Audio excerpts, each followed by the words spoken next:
Let's start the first chapter of Flamingo book, The Last Lesson. ये lesson हमारा लिखा था अल्फोंस डोडट ने, जिनका बर्थ हुआ था 1840 के अंदर और डेथ हुई थी 1897 में। Was a French novelist. जो अल्फोंस डोडट थे वो फ्रेंच नॉवलिस्ट थे और शॉर्ट स्टोरी राइटर थे। The last lesson is set in the days of the French and Prussian war.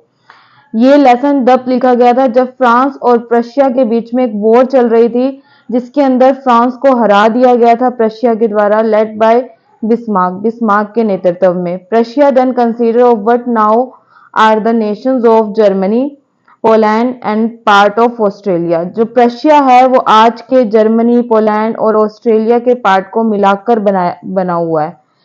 In this story the French districts of Alsace and Lorraine have passed into Prussia hand. और इस युद्ध के अंदर जो अल्सेस and Lawrence दो हमारे district थे, वो दोनों डिस्ट्रिक्ट हमारे प्रशिया के हाथों में चले गए थे, क्योंकि ये जो हमारी फ्रांस थी वो हार गई थी प्रशिया से, इसीलिए अल्सेस और लॉरेंस प्रशिया के हैंड्स में चले गए थे। Read the story to find out what affect this had on life at school. और इसी रीजन से जो स्कूल्स के ऊपर क्या अफेक्ट पड़ा वो इस चैप्टर के अंदर हम पढ़ेंगे।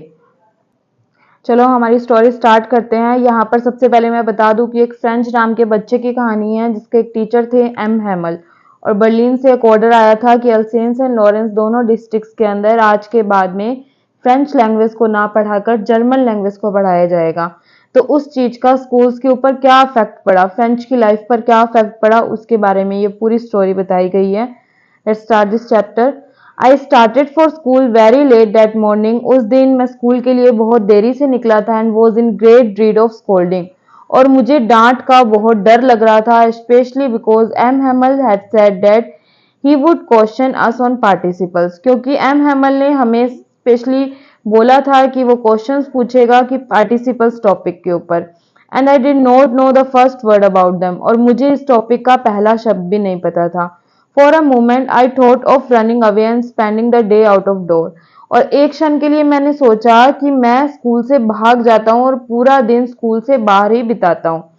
It was so warm. और डे के बारे में बताया गया है कि जो दिन था वो बहुत वार्म था, सो ब्राइट, सूरज खिला हुआ था। The birds were chirping at the edge of woods. और जो बर्ड्स थे वो वुड के किनारे, मतलब फॉरेस्ट के किनारे चिरपिंग कर रहे थे। In the open field back of the saw mill, आरा मशीन के बैक साइड में एक ओपन फील्ड था, एक खुला खेत था, जिसमें प्रशियन सोल्जर्स ड्रिलिंग कर रहे थे। It was all much more tempting than the rule for participles. और ये सारी चीजें मुझे ज्यादा ललचा रही थी पार्टिसिपल्स के रूल की तुलना में। But I had the strength to resist. लेकिन मेरे अंदर इतनी शक्ति थी कि मैं अपनी इच्छाओं पर काबू पा पाता। And hurried off to school. और मैं फटाफट स्कूल के लिए निकल गया।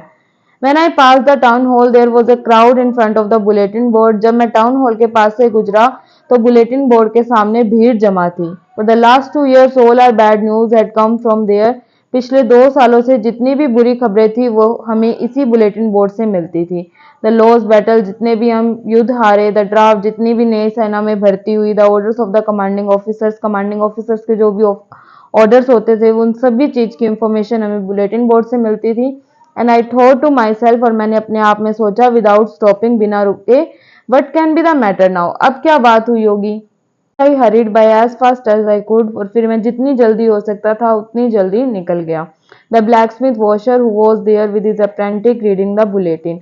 और वहां पर एक ब्लैक स्मिथ था जिसका नाम था वॉशर, और वो वहां पर बुलेटिन के सामने ही खड़ा था और वो भी बुलेटिन बोर्ड को रीड कर रहा था। कॉल्ड आफ्टर मी, उसने मुझे पीछे से आवाज लगाई, don't go so fast bub, you will get to your school in plenty of time. इतनी जल्दी जाने की जरूरत नहीं है बच्चे, तुम अपने समय पर स्कूल में पहुंच जाओगे। I thought he was making fun of me. मैंने सोचा कि वो मेरा मजाक उड़ा रहा है। And reached M Hamel little's garden all out of breath. और मैं एम हैमल के छोटे से गार्डन में पहुंच गया। आउट ऑफ ब्रेथ का मतलब होता है हाँफते हुए। हाँफते हुए लिटिल गार्डन में पहुंच गया।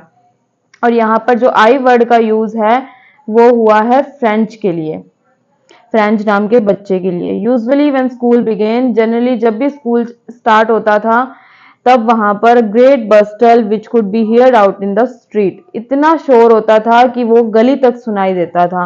The opening and closing of desk, और ये शोर होता किस चीज का था, डेस्क के खुलने और बंद होने की आवाजें। लेसन रिपीटेड इन यूनिसन बच्चों की साथ साथ बोलने की आवाजें, वेरी लाउड, बहुत तेज, which are hands over our ears to understand better, और हमें हमारे कानों पे हाथ रखना पड़ता था उन आवाजों को समझने के लिए अच्छे से। And the teacher's great ruler rapping on the table, और टीचर की विशाल स्टिक टेबल के ऊपर रैप कर रही होती थी, मतलब बजती थी। But now it was so all so still, लेकिन आज ये सब कुछ बिल्कुल स्थिर हो चुका है। And I had counted on the commotion to get to my desk without being seen, और मैं धीरे धीरे दबे पांव से चलने लगा अपने डेस्क तक जाने के लिए, ताकि मैं किसी की भी नजर में ना आऊं। But of course that day everything had to be as quiet as Sunday morning, लेकिन उस दिन सब कुछ इतना शांत था जिस तरह से संडे मॉर्निंग को होता है। सबसे इंपॉर्टेंट लाइंस है इस चैप्टर की। थ्रू द विंडो आई सा माई क्लासमेट, मैंने एक विंडो से देखा कि मेरे क्लासमेट्स अपनी सीट्स पर पहले ही बैठे हैं, already in their places, and M Hamel walking up and down with his terrible ruler under his arm, और जो हमारे टीचर एम हैमल है वो अपनी टेरिबल आयरन रूलर के साथ में, जो कि उन्होंने अपनी आर्म्स के बीच में रखी हुई है, वो भी हमारी क्लास के अंदर घूम रहे हैं।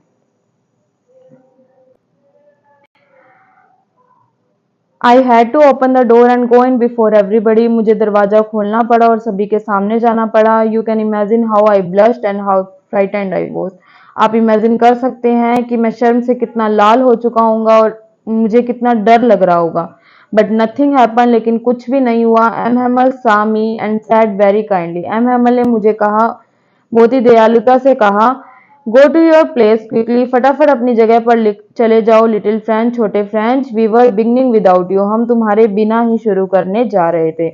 आई jumped over the bench and sat down at my desk, मैं फिर से अपने डेस्क के ऊपर, बेंच के ऊपर से कूदा और अपने डेस्क पर जाकर बैठ गया। Not till then when I had got a little over my friend, जब तक मैंने मेरे डर के ऊपर थोड़ा सा काबू नहीं पा लिया, did I see that our teacher had on his beautiful green coat, जब मेरा डर थोड़ा काबू में आया तो मैंने मेरे टीचर को देखा कि उसने एक ब्यूटीफुल ग्रीन कलर का कोट पहना है and his and the little black silk cap, और उसने अपनी छोटी ब्लैक कलर की सिल्क की कैप पहनी है।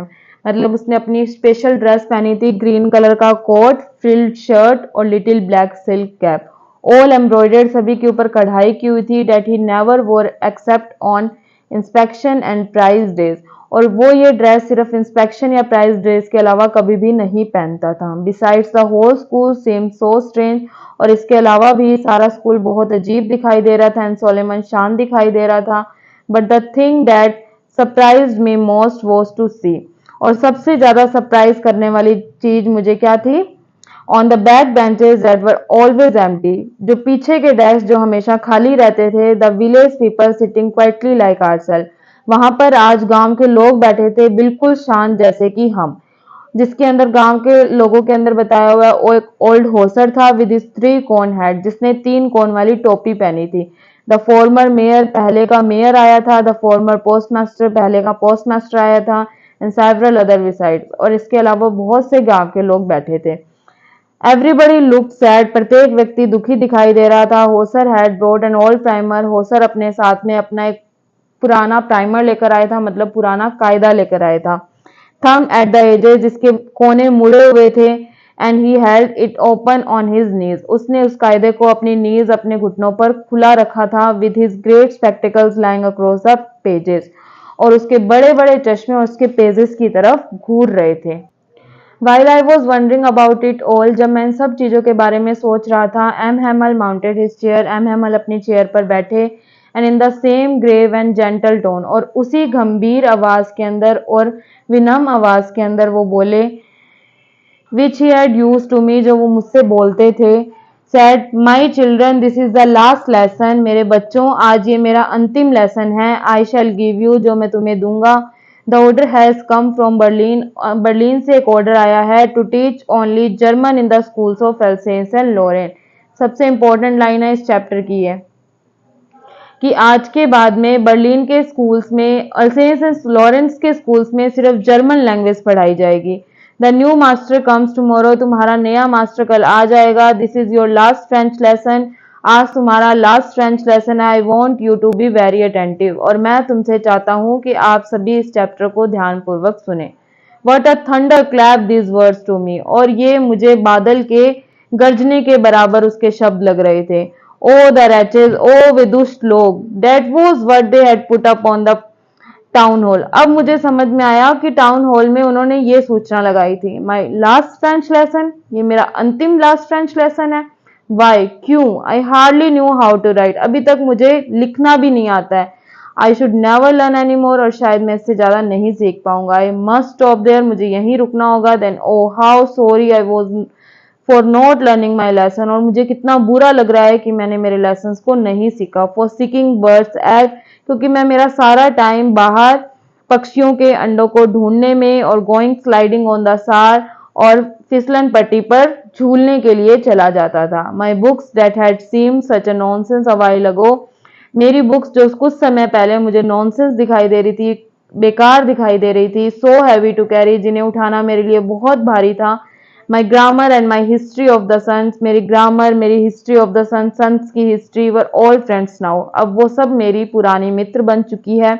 That I could not give up, जिसे मैं नहीं त्याग सकता। And M Hamel too, the idea that he was going away, और ये आइडिया जब मेरे दिमाग में आया कि एम हैमल भी यहाँ से जा रहे हैं, that I should never see him again, और मैं शायद दोबारा उन्हें कभी भी नहीं देखूंगा, made me forget all about his ruler, और इन सब चीजों के कारण मैं उसके रूलर के, उसके डंडे के बारे में भी, और वो कितना सनकी है उसके बारे में भी भूल गया। Poor man, it was in honour of his last lesson, बेचारा व्यक्ति, वो अपने लास्ट लेसन के अंतिम सम्मान के लिए, that he had put on his,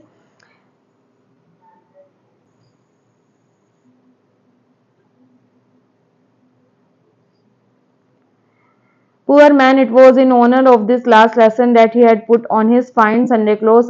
बेचारा व्यक्ति, अब मुझे समझ में आया कि आज इसने अपने लास्ट फ्रेंच लेसन के सम्मान के लिए अपने संडे क्लॉथ्स पहने हैं। नाउ आई अंडरस्टैंड, अब मैं समझ चुका हूँ। Why the old man of the village were sitting there in the back of the room, कि हमारे क्लास के अंदर पीछे गांव के लोग क्यों बैठे थे, जिसके अंदर कुछ बूढ़े व्यक्ति थे। It was because they were sorry, ऐसा इसलिए था क्योंकि वो भी बहुत दुखी हैं। That they had not gone to school more, क्योंकि वो भी इससे ज्यादा स्कूल नहीं जा पाए। It was their way of thanking our master for his 40 years of faithful service, ये उनका तरीका है कि वो हमारे मास्टर को थैंक यू बोल सकते हैं उसकी 40 ईयर्स की फेथफुल सर्विस के लिए, end of showing there respect for their country, और वो अपनी कंट्री को रिस्पेक्ट शो करने के लिए हमारे स्कूल में आज आए हैं। दैट वॉज देयर नो मोर, जो कंट्री आज उनकी नहीं रही। अगर आपको वीडियो पसंद आई तो नेक्स्ट वीडियो के लिए stay tune and like the video and subscribe our channel. Thank you.